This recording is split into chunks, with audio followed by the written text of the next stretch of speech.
সকালে ঘুম থেকে উঠেই কিন্তু আমরা সবাই ফ্রেশ হয়ে নিয়েছি, হিমছড়ির দিকে যাব। তো হ্যালো এভরিওয়ান, ফার্স্টে আমরা সবাই রেডি হয়ে নিচে নেমে এসেছিলাম, তারপরে হোটেলে ঢুকেছিলাম। যেহেতু সকালের নাস্তাটা করেই আমাদের বের হইতে হবে, তো আমি নিয়ে নিয়েছিলাম খিচুড়ি আর মুরগির মাংস। তো এটাই আমার সকালের নাস্তা ছিল। তারপরে আমরা সবাই মিলে চাঁদের গাড়ি ঠিক করি। তো আমরা ফার্স্টে ভেবেছিলাম বাইকে যাব, যেহেতু অনেকজন, তো ভাবলাম সবাই একসঙ্গে গাড়িতে গেলে অনেক বেশি মজা হবে, আড্ডা দেওয়া যাবে, যার কারণে কি আমরা সবাই চাঁদের গাড়িতে চলে যাই হিমছড়ির দিকে। তো সবাই এক এক করে গাড়িতে উঠেই পড়েছে।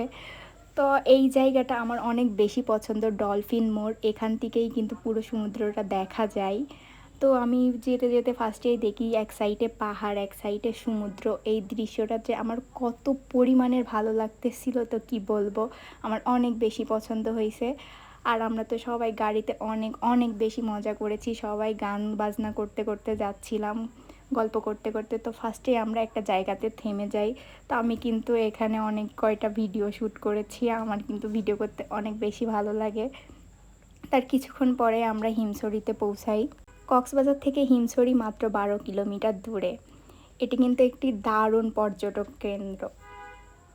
তো ফার্স্টে আমরা ভেতরে ঢুকে পড়েছিলাম, তো টিকিট কাটতে হবে, যার কারণে সবাই টিকিট কেটে নিয়েছি। তারপরে আমরা একটু ভেতরে উঠব সিঁড়ি দিয়ে। তো এখানকার প্রধান আকর্ষণ কিন্তু এই ঝর্ণা, যদিও এটি বর্ষাকালে সব থেকে বেশি ভালো লাগে, তবে অন্য সময় শান্ত পরিবেশ উপভোগ করার মতো। এটি একটি প্রাকৃতিক ঝর্ণা যা পাহাড় থেকে নেমে এসেছে। প্রকৃতি প্রেমিকদের জন্য এটি এক দারুণ জায়গা। এখানে বিভিন্ন প্রজাতির গাছপালা এবং বন্যপ্রাণী যেমন মায়া হরিণ, বন্যা শূকর এবং বানর দেখা যায়। পাখি প্রেমীদের জন্য এই উদ্যান আদর্শ, কারণ এখানে ময়না, ফিঙ্গে এবং তাল, বাতাসি সহ নানান ধরনের পাখি দেখার মেলে। হিমছড়িতে বেশ কিছু উঁচু পাহাড় রয়েছে, আপনি চাইলে পাহাড়ের চূড়ায় উঠে পুরো এলাকার মনোরম দৃশ্য দেখতে পারেন। আমরা কিন্তু সবাই উপরে উঠে পড়ছিলাম, অনেক বেশি টায়ার্ড ছিলাম। তো এত পরিমাণ এতগুলা সিঁড়ি আমরা উঠতে উঠতে পুরোটাই মনে করেন শেষ হয়ে গেছি, আর যেমন গরম পড়তেছিল। চাইলে আপনি পাহাড়ের চূড়ায় উঠে পুরো এলাকার মনোরম দৃশ্য দেখতে পারবেন। এখান থেকে একদিকে সুবিস্তৃত সমুদ্র সৈকত আর অন্যদিকে সবুজ পাহাড়ের সারি একসাথে দেখা যায়। এই দৃশ্য যেন যে কোনো পর্যটককে মুগ্ধ করে তোলে। এছাড়াও হিমছড়ির সৈকতটি বেশ শান্ত ও পরিষ্কার, সেখানে বসে সমুদ্রের ঢেউ আর সূর্যাস্তের মন মুগ্ধকর দৃশ্য উপভোগ করতে পারবেন।